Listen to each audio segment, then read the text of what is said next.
Assalamualaikum warahmatullahi wabarakatuh. Salam sejahtera untuk kita semua.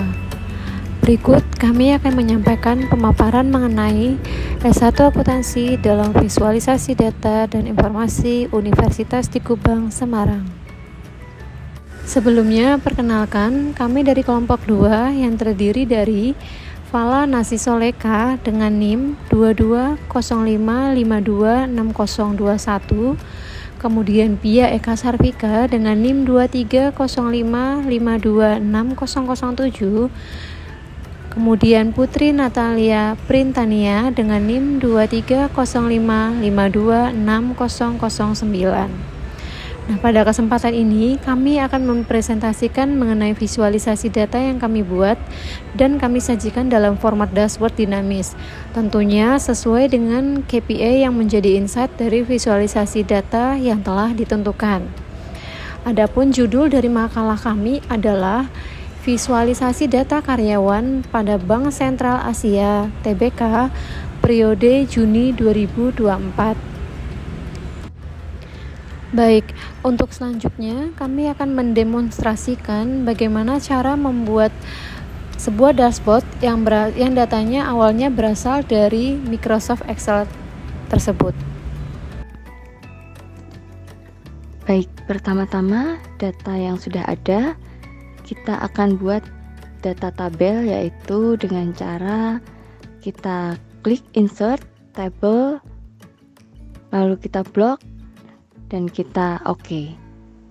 Sudah jadi, lalu kita bisa cek sampai bawah sudah oke.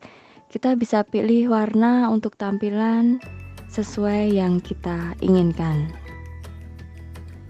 Baik, untuk langkah selanjutnya setelah data tabel, kita akan buat pivot table. Kita siapkan sheet baru dengan nama pivot. Kita klik di data tabel, kita pilih insert, lalu pivot table. Di situ akan muncul table, kita pilih data tabel yang tadi, lalu ada existing worksheet, lokasinya kita pilih sheet pivot, kita letakkan kursor di paling atas, kita oke, muncul pivot table.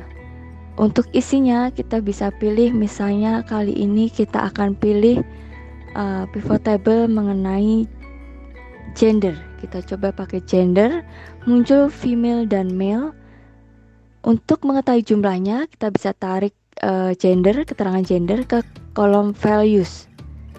Akan tampil jumlah female dan male-nya 90 dan male 95. Setelah itu kita akan buat chartnya lewat insert, lalu recommended chart. Kita klik di recommended chart. Ada beberapa pilihan, diantaranya kita bisa pilih, kita coba pakai pie chart. Kita klik oke, dan tampillah pie chart yang menunjukkan jumlah female dan male dengan warna yang berbeda, biru untuk female dan orange untuk male. Kita coba pivot table yang baru dengan cara yang sama, yaitu insert, pivot table, masih dengan tabel yang sama, existing worksheet-nya kita pilih di pivot, kita letakkan di bawahnya yang tadi kita sudah buat, lalu kita oke. Iya, sudah muncul pivot table yang baru. Kali ini kita coba pakai pilihan dari recommended pivot table. Di recommended pivot table ada beberapa pilihan yang juga sudah menunjukkan jumlah. Kita coba dengan status. Status melalui recommended pivot table ini langsung muncul jumlah dari masing-masing pilihan. Lalu kita buat chartnya, kita pilih insert chart. Kali ini kita pakai diagram batang atau bar chart, dan akan muncul jumlah masing-masing menurut jumlahnya dengan gambar diagram. Untuk data yang lain yang akan di pivot table, teman-teman bisa gunakan atau pakai cara atau langkah yang sama dengan langkah 2 contoh sebelumnya tadi yang sudah kita coba. Baik, berikut adalah pivot table yang sudah jadi ya. semua pivot table yang tadi kita buat terangkum dalam satu halaman di sini. Kemudian kita akan memindahkan data tersebut ke dashboard data karyawan PT BCA Tbk. Nah, caranya kita copy dari sini. Yang pertama count of gender, kita pilih copy, kemudian kita pindahkan ke dashboard. Kita letakkan di sini. Kemudian selanjutnya usia kita copy dan kita pindahkan juga ke dashboard. Kita klik di sini. Kemudian selanjutnya ada count of agama, kita pindahkan juga ke dashboard di sebelah sini. Kita copy, kemudian kita pilih lagi count of pendidikan. Kita copy, kemudian kita klik di sini. Kita letakkan di daerah dashboard sini. Kemudian selanjutnya kita pilih lagi count of usia, kita copy dan kita paste di sebelah sini. Kita klik. Oke, selanjutnya kita pilih count of penilaian 2021. Kita copy dan kita pindahkan ke dashboard, kita klik di sini. Kemudian ada count of penilaian 2022, kita copy dan pindahkan di sini. Selanjutnya ada count of penilaian 2023. Ini juga kita copy dan kita pindahkan ke dashboard di sebelah sini. Nah, berikut sudah dipindahkan semua. Kemudian selanjutnya kita coba rapikan, kita view dan kita hilangkan dulu grid line-nya. Oke, jika sudah hilang, ini dapat kita rapikan ya. Kita pindah-pindahkan dan kita rapikan supaya gambar tidak menumpuk dan semua data terbaca dengan jelas. Ini kita coba rapikan dulu.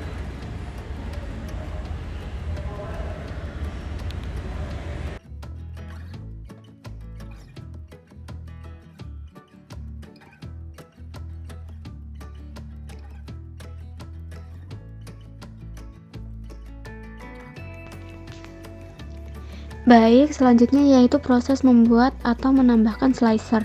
Fitur slicer ini fungsinya untuk memudahkan pembaca untuk memahami dashboard yang kita buat. Caranya yaitu diklik pada menu insert, kemudian filter group, bisa diklik fitur slicer, yang mana setelah diklik akan muncul pop-up sebagai berikut. Di sini banyak sekali filter yang nantinya akan kami gunakan dalam dashboard, mulai dari nama sampai penilaian. Lalu beri tanda centang atau checklist semua filter kecuali filter nama. Setelah itu akan muncul tampilan dari semua filter yang telah kita centang tadi, dan berikutnya bisa dirapikan dan di-adjust sesuai keinginan. Bisa disusun satu-satu dan dibuat semenarik mungkin agar pembaca mudah memahaminya.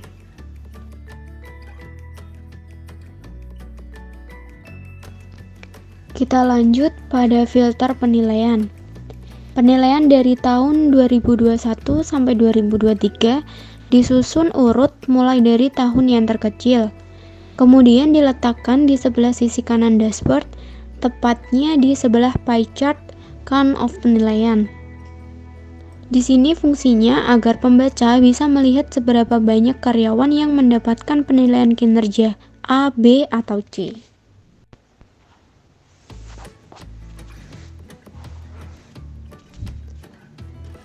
Pada sisi kiri dashboard terdapat filter gender, tanggal lahir, usia, status, dan juga pendidikan.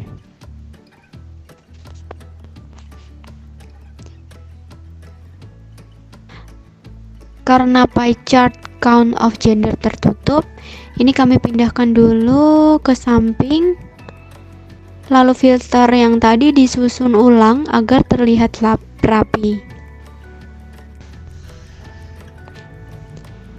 Kemudian dilanjutkan dengan memindahkan pie chart count of gender yang mana tadi masih di samping kanan dashboard, kemudian dipindahkan ke pojok kiri atas, tepatnya di bawah judul. Untuk menambahkan fitur timeline, yang pertama bisa klik di area pivot chart atau slicer, kemudian ke menu insert, dan di dalam filter group bisa dipilih timeline. Kemudian muncul pop-up yang hanya menampilkan tanggal lahir, kemudian bisa dicentang lalu klik OK. Di sini akan muncul tampilan timeline dari tanggal lahir karyawan di PT BCA Tbk periode Juni 2023. Lalu untuk mengkoneksikan, kita pilih di pivot, kita pilih analyze, filter connection, lalu kita centang semua pilihan yang ada supaya data-data yang ada di pivot terkoneksi di tampilan dashboard. Ini kita lakukan, semua dicentang ya, kita lakukan untuk semua diagram. Semua diagram yang ada yang sudah kita buat pivot table sebelumnya, kita centang satu persatu, tujuannya supaya terkoneksi di tampilan dashboard.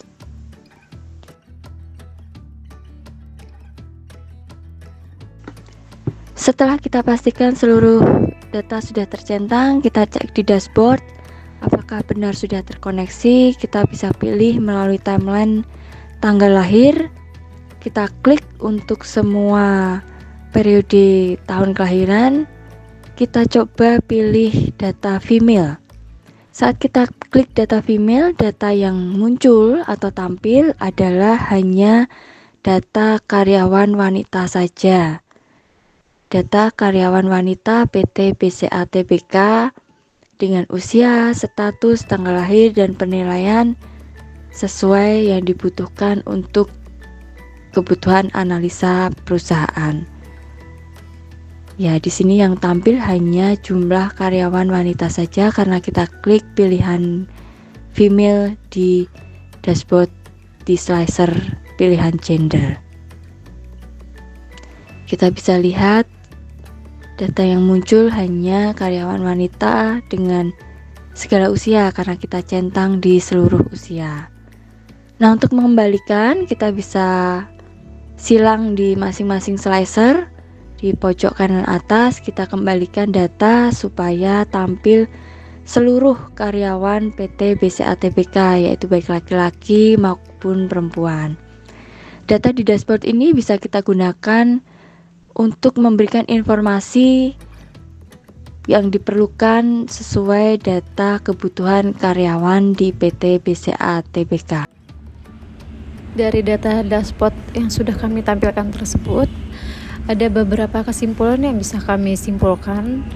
Yang pertama, dari pie chart count of gender dapat kita lihat bahwa jumlah karyawan laki-laki lebih banyak dari jumlah karyawan perempuan, meskipun tidak terlalu signifikan.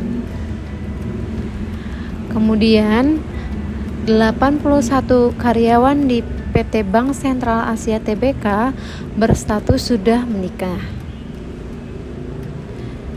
Kemudian kesimpulan lainnya, karyawan yang memeluk agama Islam menduduki jumlah tertinggi, yaitu 92 orang, diikuti oleh karyawan yang beragama Kristen Protestan. Kemudian, jumlah karyawan dengan pendidikan akhir S1 adalah yang paling banyak, yaitu 154 orang karyawan. Dan kesimpulan yang terakhir, penilaian kinerja karyawan yang mendapatkan nilai B baik pada tahun 2021, 2022 maupun 2023 mendominasi pada penilaian kinerja tahunan karyawan tersebut. Demikianlah pemaparan dari kelompok kami mengenai penyajian visualisasi data karyawan PT Bank Sentral Asia Tbk periode Juni 2024. Harapan kami dengan penggunaan dashboard sebagai alat visualisasi data karyawan, maka dapat memberikan manfaat yang signifikan dalam meningkatkan efisiensi manajemen sumber daya manusia.